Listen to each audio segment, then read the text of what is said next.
Halo guys, balik lagi bersama Alvin di sini. Kali ini Alvin juga bacain novel tentang The Darkness of Heroes. Hari berikutnya, Eric tidak meninggalkan rumah. Problem Dia boy. masih belum melupakan apa yang terjadi kemarin. Semua uang hasil jerih payahnya selama 2 tahun terakhir telah Ulah hilang. keur main kieu Belum lagi atuh. trauma emosional Cok, yang ditinggalkan oleh keur kejadian itu gentingin pada mah. dirinya. Dia meminta cuti sakit selama beberapa hari berikutnya dan menghubungi Oh, di polisi lock. serta mengajukan kasus. Tapi hampir tidak ada apapun yang Urang mah bisa dia hurung da, tawarkan lamun untuk dieu teh. penyelidikan. Hurung. Dia Hurung teh. bahkan tidak memiliki satupun foto Catherine dan bahkan rekaman Hurung. keamanan dari kedai kopi tidak pernah memperlihatkan seluruh wajahnya karena dia selalu menggunakan topi dan dengan cermat menghindari kamera seperti seorang ahli. Dan sekarang yang bisa dia lakukan hanyalah berharap polisi bisa menemukannya. Minggu berikutnya ketika Elric kembali ke pekerjaannya, semua orang meliriknya. Salah satu rekannya mendatanginya dan berkata dengan suara rendah, "Aku Oh, tidak menganggapmu sebodoh leutik itu, oh, James. bener Kalau kamu sangat ingin bercinta, cukup sewa saja seorang acur," katanya. Dengan senyuman puas di wajahnya, rekannya membuat bagian terakhir dengan sangat keras agar orang lain di sekitar mereka dapat mendengarnya. "Apa maksudmu?" Eric bertanya heran. Dia menemukan salah satu rekannya hadir di kedai kopi ketika Eric bertanya kepada pemiliknya tentang Catherine.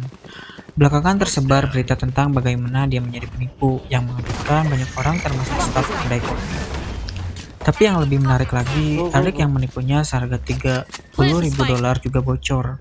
Tidak butuh banyak waktu sampai berita itu sampai ke kantornya. Semua orang di departemennya tahu tentang kisah sialnya itu. Hal ini menimbulkan banyak rasa malu dan ejekan di kepalanya. Jadi ini juga merupakan kesempatan mereka untuk mencaci maki Eric dengan sebuah alasan. Nice. Karena Eric selalu menjadi orang yang menyelesaikan pekerjaan pada waktu yang tepat dan tidak pernah menolak tugas yang besar, dia memenangkan hati manajemen tingkat atas berdasarkan rekam jejaknya saja, dan mereka menganggapnya sebagai orang yang menjanjikan untuk dipromosikan di masa depan. Di dunia anjing pemakan anjing, rumor sederhana saja sudah cukup untuk menjatuhkan nama ke dalam lumpur, dan kebenaran tidak menjadi masalah ketika itu terjadi. Eric tidak pernah terlibat dalam urusan kantor atau politik, tapi dia juga punya harga diri. Dia nyaris tidak berhasil sampai jam kerja berakhir karena setiap napas yang dia hirup terasa seperti selamanya. Setelah shiftnya berakhir, dia tidak langsung pergi. Dia pergi ke rooftop paling atas gedung mereka yang tingginya sekitar 32 lantai untuk mencari nafas segar dan menenangkan pikirannya. Mimet. Seminggu terakhir memberinya pengalaman terburuk sepanjang hidupnya. Ini lebih menyakitkan daripada pukulan yang diterimanya dari anak-anak minus di sekolah. Ini lebih menyakitkan dari ekspresi kecewa yang selalu dilontarkan orang tuanya. Ketabahan mental dan harga dirinya belum pernah diuji sampai sejauh ini. Air mata menetes di pipinya seperti sungai. Eric akhirnya menangis. Dia tidak bisa lagi mentolerir betapa hidupnya menjadi kacau, kesepian, dan menyedihkan. Dia tahu betul bahwa tindakannya sendiri juga memainkan peranan yang sangat besar di dalamnya. Dia bukanlah orang yang munafik, menyalahkan dirinya, dan menggambarkan dirinya sebagai korban. Karena jauh di lubuk hatinya, dia tahu bahwa dialah yang tidak berjuang untuk membuat hidupnya lebih baik karena trauma yang dialami sejak kecil. Tapi saat ini, dia tidak mengerti apa-apa. Dia sudah tersesat, tidak berdaya, sendirian, putus asa. Merindukan seseorang untuk meletakkan tangannya di bawahnya dan mengatakan kepadanya bahwa semuanya akan baik-baik saja. Namun sebenarnya tidak ada orang yang datang menemuinya saat ini. Siapa yang dia telepon? Orang tuanya yang tidak dia ajak bicara selama 3 bulan terakhir. Saudara-saudara yang tidak pernah memiliki ikatan apapun dengan sejak kecil. Karena fiksi dan idola yang dia kagumi di masa remajanya, teman-teman makhluk mitos apa saja itu. Seorang pria tidak peduli di mana dia berada dalam masyarakat.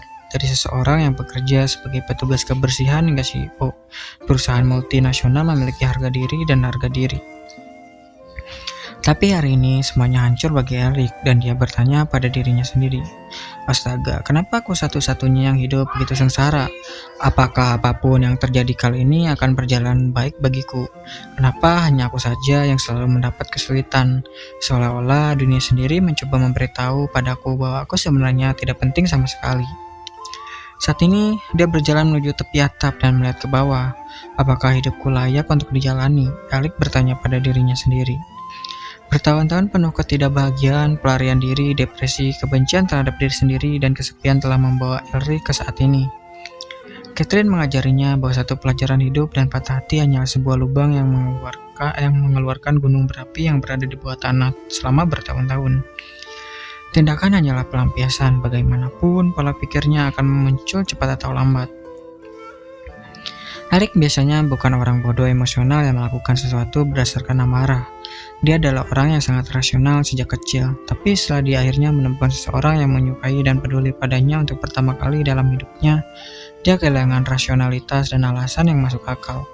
Keinginan putus asa untuk dicintai oleh seseorang mengambil yang terbaik dari dirinya, dan dia jatuh ke dalam perangkap yang jelas bahwa seseorang seperti dia yang tumbuh besar dengan membaca dan menonton begitu banyak cerita dan plot serupa seharusnya sudah melihatnya datang dari jauh.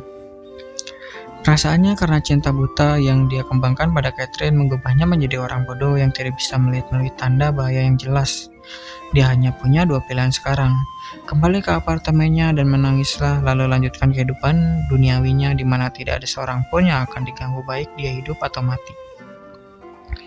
Di mana dia tergantikan layaknya sebuah pulpen, atau lakukan apa yang dia pikirkan sekarang, karena meskipun dia kembali, apa yang akan dia lakukan? Menemukan Catherine dan balas dendam padanya seperti di film atau novel, atau menyakiti orang yang tidak bersalah seperti psikopat karena dia sedang mengalami masa-masa sulit dalam hidupnya. Ada jutaan orang yang memiliki pengalaman dan kesulitan yang lebih buruk lagi di dunia ini, di mana kehidupan mereka ratusan kali lebih sulit daripada kehidupannya. Eric bukanlah tipe orang yang akan menimbulkan rasa sakit dan penderitaan pada orang lain, bahkan ketika dia sendiri yang menjalaninya. Adapun Catherine, dia tahu betul bahwa dia tidak mungkin lagi menemukannya. Dia mungkin melakukan ini pada banyak orang seperti dia. Dia bodoh karena tidak melihat tindakannya. Dan jangan menyebutkan lingkungan kerja. Mulai sekarang, tidak peduli apa yang dia lakukan atau seberapa baik kinerjanya di tempat kerja, dia akan selalu dijadikan bahan tertawaan.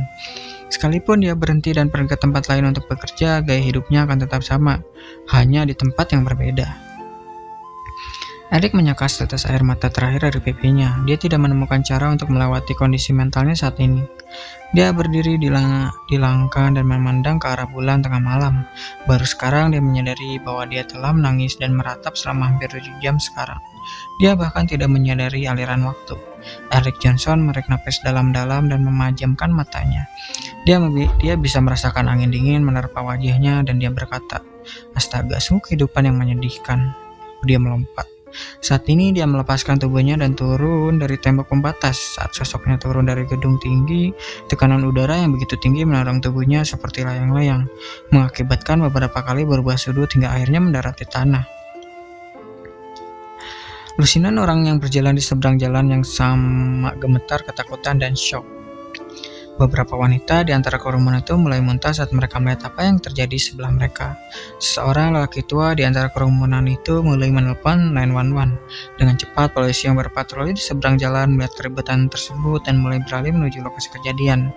Di atas genangan Eric terbaring Eric Johnson yang memiliki untuk menyerah pada kehidupan daripada menderita lebih lama lagi. Baginya itu seperti satu-satunya jalan keluar. Seorang pria yang ditinggalkan oleh dunia dan kerabatnya meninggal secara tragis. Katanya jangan pernah bangun lagi. Dalam dimensi yang tidak diketahui yang berada di luar konsep surga atau neraka, ada kehampaan yang tak terbatas tanpa tanda-tanda kehidupan. Tidak peduli ke arah mana, tidak peduli seberapa jauh seorang pergi, hanya ada kehampaan tanpa akhir, tanpa seberkas cahaya apapun.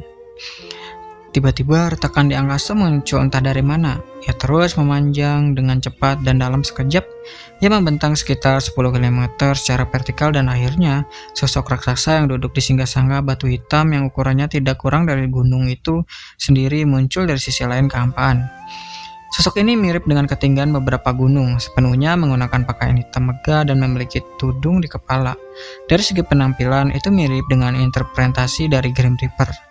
Wajahnya tidak dapat dilihat, seolah-olah tidak ada ketika entitas yang baru tiba itu melihat sekeliling sejenak dan melambaikan tangan kanannya untuk menciptakan ruang sendiri, melebar hingga belasan kilometer dan menstabilkan dirinya seperti membentuk kubah raksasa seperti penghalang.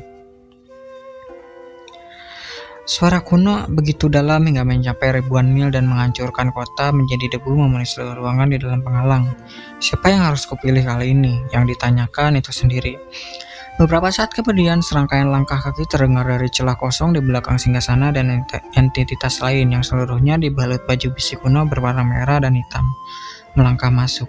Makhluk lain ini berukuran setengah dari makhluk sebelumnya yang duduk di singgasana.